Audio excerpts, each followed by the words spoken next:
Kita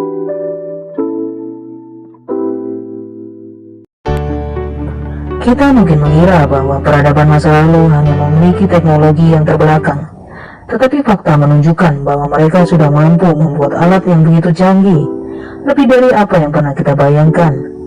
Berikut rangkuman 5 teknologi canggih di masa kuno.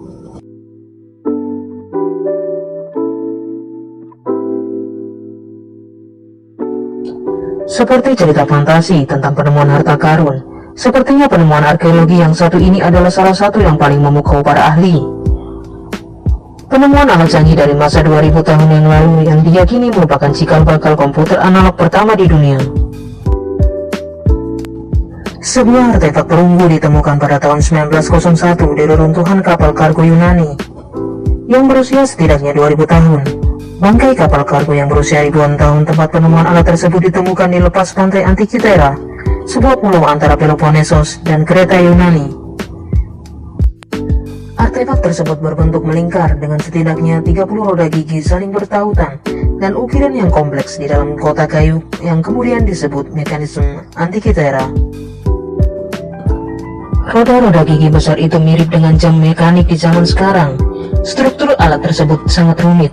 Jelas sekali bahwa alat tersebut digunakan untuk menghitung atau mengolah data tertentu sesuai dengan pengaturan yang dibuat penciptanya. Cara kerja tersebut adalah prinsip dari sebuah komputer analog, istilah yang digunakan untuk menggambarkan alat penghitung yang bekerja pada level analog.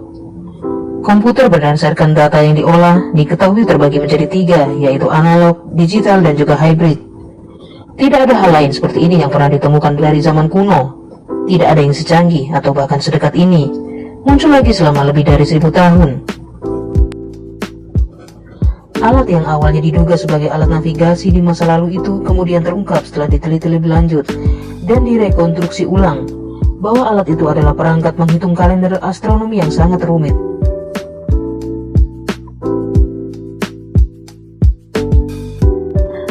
Baterai zaman sekarang dibuat dari bahan kimia, tapi tahukah kamu tentang baterai pertama di dunia?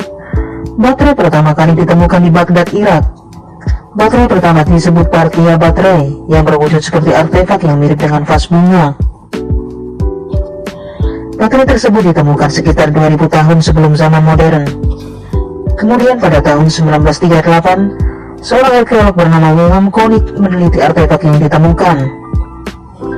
Artefak dari tanah liat itu kemudian bagian dalam diisi silinder tembaga yang disolder berupa timbal timah 6040. Bagian bawah ditutup dengan tembaga dan disegel dengan aspal. Sedangkan batang besi ditempatkan di silinder dan disegel dengan aspal lebih banyak. Setelah itu campuran cuka, sari anggur, dan sari lemon dimasukkan ke dalam baterai kuno tersebut untuk menguji sifat korosi. Batang besi ternyata menunjukkan sifat korosi akibat cairan asam yang dituangkan. Setelah diuji, replika baterai Baghdad tersebut mampu menghasilkan 1-2 volt listrik. Selanjutnya adalah beton Romawi. Banyak kuil jalanan dan saluran air Romawi secara mengejutkan masih berada dalam kondisi yang bagus. Bahkan pelabuhan kuno mereka masih bertahan kuat setelah selama 2000 tahun lebih dihantam oleh ombak lautan.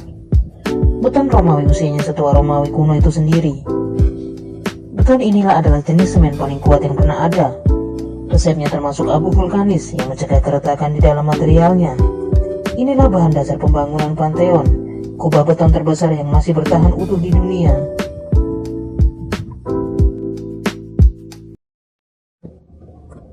Eliksir penyembuh segalanya mungkin seakan seperti hanya di video game. Namun ramuan berbahan 65 macam ini disebut sebagai penyembuh terhadap racun apapun. Resep pastinya tidak diketahui dan berubah-ubah terus-menerus. Ramuan ini ditemukan oleh Mithridates, Raja Pontus, yang berpikir bahwa ibunya meracuninya dalam dosis kecil. Cerita ini berlanjut hingga ke bagian raja berusaha membunuh dirinya sendiri, tetapi tidak ada racun yang berefek. Resep Mithridatum ditemukan di lemarinya dan dibawa ke Romawi. Di Romawi, resep tersebut dibuat oleh Dr. Andromachus dan Dr. Galen, perawat khusus Marcus Aurelius, di abad pertengahan hingga 1786. Selanjutnya adalah kilang tenaga air. Selama abad ke-1 sebelum Masehi, ahli epigram Yunani Antipater dari Tesalonika mengacu pada kincir air horizontal. Kemudian pada tahun 14 Masehi, seorang insinyur Romawi bernama Vitruvius menciptakan kincir air dengan poros yang dipasang secara horizontal. Model ini bekerja dengan baik hanya dengan batu giling berdiameter kecil. Namun karena tidak efisien diganti dengan kincir air desain vertikal.